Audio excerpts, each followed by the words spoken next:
We all have an important reason to act safely. Acts 17:28 reads, "For by him we have life and move and exist." Since life is such a precious gift from Jehovah, safety and the sanctity of life must be a priority in our daily lives. Our organization has a goal of zero accidents, and not just on construction projects. Being safety conscious is a lifestyle that affects all we do, whether we're at home, on the road, or on theocratic projects. Our attitude towards safety is really a reflection of our spirituality and our love for Jehovah and the brothers and sisters. Let's see a few dramatizations from around the world to help us see how we can all be more safety conscious.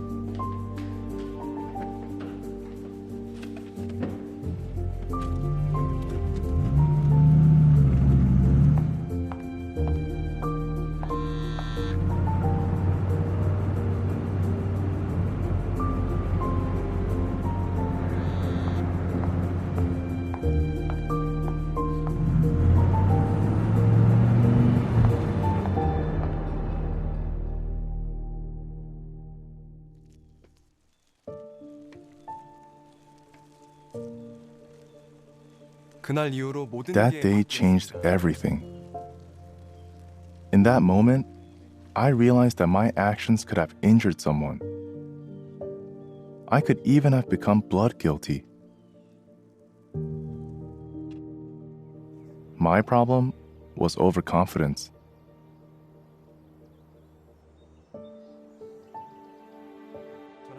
I never had a car accident, and I thought it could never happen to me. But just a second of distracted driving can kill. I meditated on Psalm 36:9. With you is the source of life. By your light, we can see light.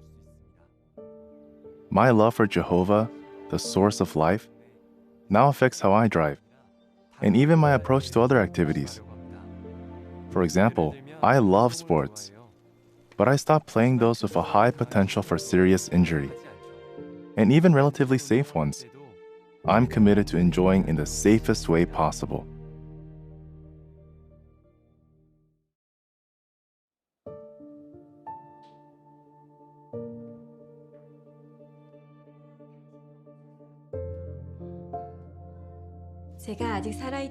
I thank Jehovah every day I'm still alive. It was such a close call. It was a street I've walked across hundreds of times. No one has ever been hurt there before, so I felt safe. Besides, I was preoccupied with what I had to do that day. I didn't see the car until I heard the screeching tires. I wish I hadn't taken this to become more safety conscious. But now we continually train our children to stop, think, and evaluate even familiar surroundings before proceeding.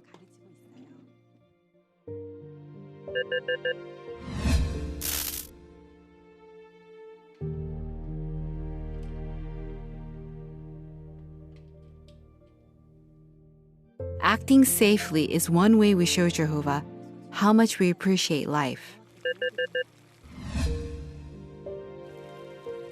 Whether at home or elsewhere, being safe has become a lifestyle for us.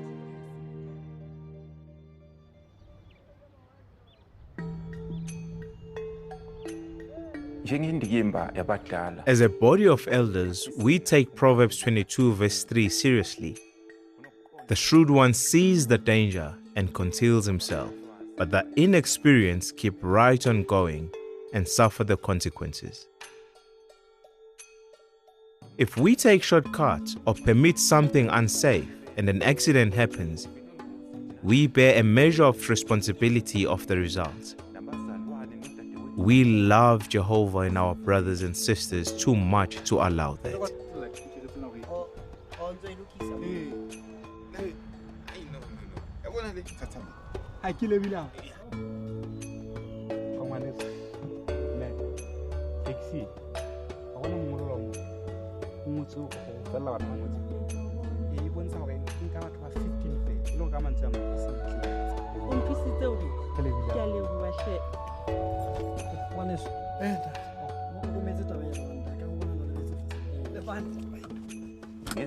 With good direction and training from the LDC maintenance training team, we've learned to apply the principle of Proverbs 22 verse 3.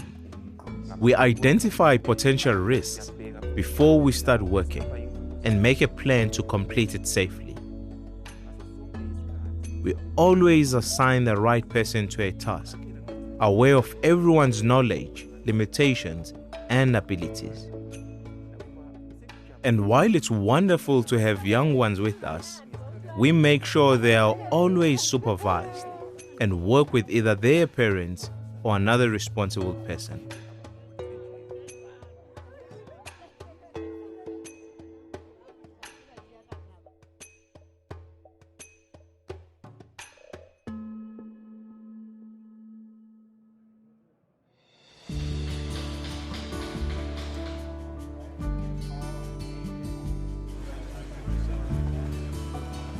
Before a convention, everyone's excited to help set up, and time is short, but we never rush work at the expense of safety. Again, planning ahead is key. Even if we've never been injured, and nothing happens this time, if we take chances, what example are we setting? When we take our time, plan ahead, and focus on the task at hand, we follow the advice of Proverbs 3:21 and 23. Safeguard practical wisdom and thinking ability. Then you will walk on your way in safety. And this principle of walking on your way in safety doesn't end when the convention begins. Often we're excited to see our friends, and we forget to pay attention to where we're physically walking. We need to use extra caution in locations like high traffic areas, stairs, escalators, parking lots, our accommodations, and other areas that could have potential trip hazards. Even our choice of shoes could pose a risk. Every year, high-heeled shoes cause a number of serious accidents.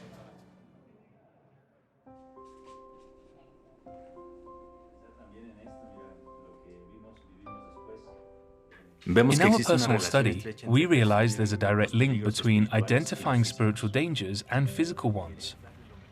Wanting to always give Jehovah our best motivates us to stop and analyze situations before starting a task.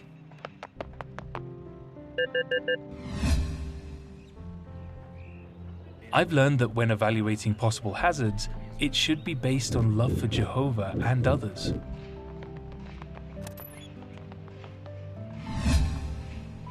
This helps me to always choose the safer way, even if it's more time-consuming or expensive. There is a key phrase from our training that goes, "If we see something unsafe, say something immediately." This is in line with the principle at Philippians 2:4 that says, "As you look out not only for your own interest, but also for the interests of others." By speaking up and helping one see potential risks, we can prevent accidents.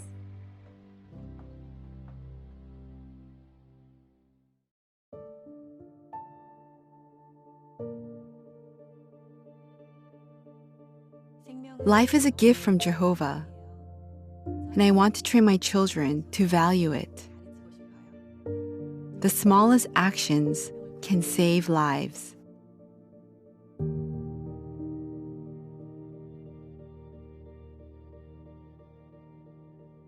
My conscience is clean now. Understanding that making safety a priority is an expression of my love for Jehovah and my brothers and sisters. I'm happier now.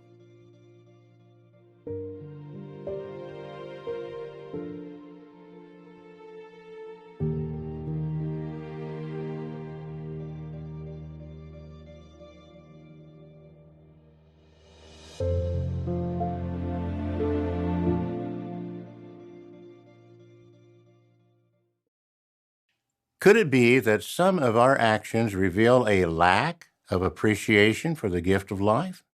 As was mentioned, safety is part of being spiritual people. That understanding motivates us to develop safer routines and ways of doing things.